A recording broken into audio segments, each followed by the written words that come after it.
Fala aí, fanático vascaíno, fanática vascaína. Bom encontrar você aqui para mais uma edição nesta quinta-feira. Peço a você o seu like, mãozinha que está aqui embaixo, que é muito importante para que o nosso conteúdo chegue a outros vascaínos. Se inscreve, dá aquela moral para o nosso canal que está bem perto de bater 185 mil amigos. Às vezes você assiste um vídeo e não se inscreve no canal. Gosta do conteúdo? Dá aquela moral. Bom, fim de linha. Álvaro Pacheco não é mais o treinador do Vasco. E agora? O pra frente. O que levou a diretoria a tomar esta decisão? Apenas 4 jogos? Não foi tão pouco não, Azevedo. Vamos debater isso. São Paulo um jogo dificílimo, com a volta do Verratti, mas sem Vitor Luiz, por exemplo, sem o Zé Gabriel, os dois que estão suspensos. Clima hostil, pesado, não é para ser diferente. Não dá para se receber com flores quando você não entrega flores. Tudo na vida é uma troca. Se os jogadores não entregam performance, não entregam resultados, o torcedor vai esbravejar, o torcedor vai reclamar. E alguns foram ao aeroporto, o Galeão, para fazer cobranças ao time, que não vem performando. Esse time do Vasco não era para ter só 7 pontos em 10 rodadas. Em 30 pontos disputados, não pode ter apenas 7 pontos. Certa vez, conversando com o técnico Jorge Jesus, foi até pouco tempo, porque foi logo na negociação envolvendo o Álvaro Pacheco, em que eu pedi informações a ele sobre o Álvaro, e ele usou uma frase que ficou na minha cabeça. Será que o problema é sempre o técnico? Aí hoje, lendo muitos grupos de WhatsApp, a galera revoltada com toda a razão, Ah, pode vir o Klopp, pode vir o Guardiola, pode vir o Ancelotti, ninguém resolve, esse time é isso, esse time é aquilo. Tá, vamos lá. O time tem as suas limitações? Tem. O time poderia entregar mais? Claro que sim. Alguns jogadores estão abaixo do que eles podem performar? Sim. Falta empenho em alguns? Sim. Se nós entendemos que o cenário é esse, se você concorda com a minha avaliação, não dava para ter apenas 7 pontos em 30 disputados. Se o Vasco tivesse ali 12 pontos hoje, mais 5 pontos, talvez, não é uma campanha excelente, mas talvez fosse mais de acordo com esse elenco. Porque, mas só mais 5 pontos? Porra, é ponto pra caramba. Eu estou falando de quase 50% de pontos que eles ainda não fizeram. Somaram 7, mais 5. Então são quase 50% a mais em pontuação. Em jogos... O Vasco foi atropelado pelo Criciúma em casa. Não pode. Não pode. Então, assim, vamos falar do Álvaro Pacheco. Ele chegou, contratado pela SAF do Vasco. Torcedor, eu vou sempre bater nessa tecla para que você entenda.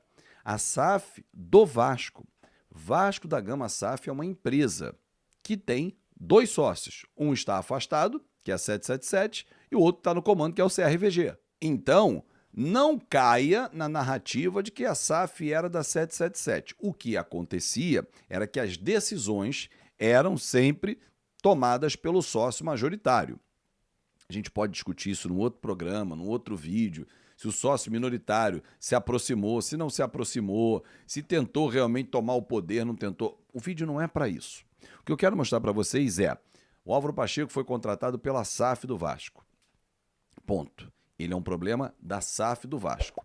E o presidente Pedro Paulo resolveu resolver o problema. Mas Azevedo, quando ele era comentarista da TV Globo, do Sport TV, ele sempre defendia a continuidade, todo trabalho precisa de um tempo para render, principalmente quando o treinador é um treinador estrangeiro. Só que existe uma grande diferença quando eu estou aqui, sentado confortavelmente na cadeira do meu estúdio, quando o presidente Pedro Paulo estava como comentarista das organizações Globo, sentado no ar-condicionado, nós temos uma visão diferente de quem sofre a pressão quando está na cadeira elétrica da presidência do Vasco ou do comando da SAF com a caneta na mão. Aí você precisa tomar providências, atitudes, diferentemente de mim, dele quando estava em outra função. Por isso que a medida emergencial foi cortar na raiz.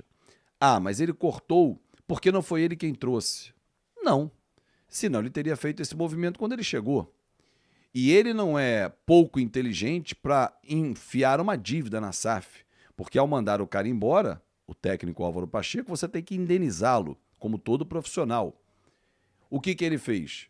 Deixou trabalhar. Pouco tempo? Sim, mas os resultados estão horrorosos. 4 jogos, 1 empate e 3 derrotas. Em 12 pontos, 1 ponto conquistado. Fora que, além da pontuação, tem o desempenho, a performance, que não está acontecendo. O Vasco pode entregar mais. O Vasco não pode jogar com 3 atacantes. Eu até não sei se isso consta com contrato de treinador, porque o Ramon Dias utilizava e o Álvaro Pacheco também. O próprio Rafael Paiva. Nós não temos 3 atacantes. A gente tem 3 peças que entram no ataque. 3 atacantes de qualidade o Vasco não tem. Então, não é melhor fechar a casinha, povoar o meio-campo, botar alguém para pensar nesse setor? E a gente não estava fazendo isso. Estava fazendo o quê? Um convite ao adversário entrar na área, ficar de frente para os zagueiros, levar a melhor e bombardear o Léo Jardim. Mas isso já era com o Ramon Dias e continuou com o Álvaro Pacheco. O que fez o presidente Pedro Paulo foi, pisou no freio, vamos arrumar a casa aqui. Tem um jogo dificílimo sábado em São Januário, em que a pressão vai estar lá em cima, porque o torcedor não aguenta mais.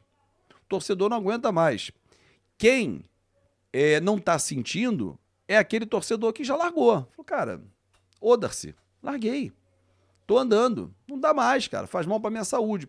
Mas o torcedor, e na sua maioria, e essa é a essência do torcedor, do fanático vascaíno, é o cara que sofre, que acorda, tá com dor de cabeça, que, porra, não quer falar de futebol, tá amargurado, tá chateado, passa um dia pesado. Esse torcedor quer medidas enérgicas, rápidas. E foi isso que o presidente Pedro Paulo fez. Ao demitir o Álvaro Pacheco, ele dá um recado, ó, não está performando. Mesmo que eu entenda que ele precisasse de tempo, quanto mais tempo eu der e a performance continuar não acontecendo, os pontos vão distanciar o Vasco. São Paulo em casa, Bahia fora, Botafogo manda o Vasco, foi para Brasília. Quantos pontos a gente vai conquistar nessa sequência? A gente vai entrar na zona de rebaixamento? Porque basta o Vitória vencer o Atlético Mineiro para isso acontecer. Então assim, torcedor, esperar afundar não é o caso. Então, de novo, repito, mesmo que o discurso dele, do presidente Pedro Paulo, quando era comentarista, não bata com a prática, é totalmente compreensível, porque ele precisava tomar uma medida e uma providência. Agora, quem vem? Não adianta, torcedor, sonhar. Pô, mas o Vasco não dá sorte. Não dá. Veja o Botafogo, trouxe o Arthur Jorge, líder do campeonato, está brigando lá na frente. Libertadores está nas 8º. Aí, presidente Pedro Paulo, vai uma sugestão para o senhor. Senhor não, você que você tem a mesma idade que eu, você também é de 77. Dá uma mexida no departamento de scout. Como o nosso departamento de scout indica também cada um, hein? Ah, mas o fulano é bom, o Beltrano é bom. Não é não. Não é não. Vide os resultados. Alguns não estão performando. Ok, mas outros a gente já sabia que não iriam performar. Preciso dizer? Acho que não. Tenho certeza, torcedor, que você vai escrever aqui aqueles jogadores que não performam, que não podem, nesse momento, estar atuando com a camisa do Vasco. E que estão atrapalhando o sistema, né, de jogo, o movimento para ficar na Série A. Ah, mas eles performaram ano passado. Ok, mas esse ano não estão. O Medel foi um deles, já foi embora. Agora tem que ser assertivo. Pô, Felipe Coutinho é um golaço. Souza, bela jogada. Alex Teixeira, eu tenho dúvidas, porque quando ele veio lá atrás eu enchi a bola, então eu prefiro agora ter a dúvida, porque aí ele performando vai ser fantástico. Mas mesmo assim é pouco. Cadê um 5? Não se fala nesse 5. Cadê um lateral direito? Não se fala no lateral direito. Cadê um zagueiro? Precisa urgentemente dessas peças. Amanhã no café a gente desenvolve um pouquinho mais o jogo do São Paulo, o Verratti está de volta, Vitor Luiz e Gabriel suspensos estão fora. Torcedor, cabeça tá cheia, cabeça tá doendo, mas vamos embora. Tem que levantar a cabeça, porque quem é torcedor jamais abandona o Vasco da Gama. Um grande abraço para vocês, fiquem com Deus e até amanhã.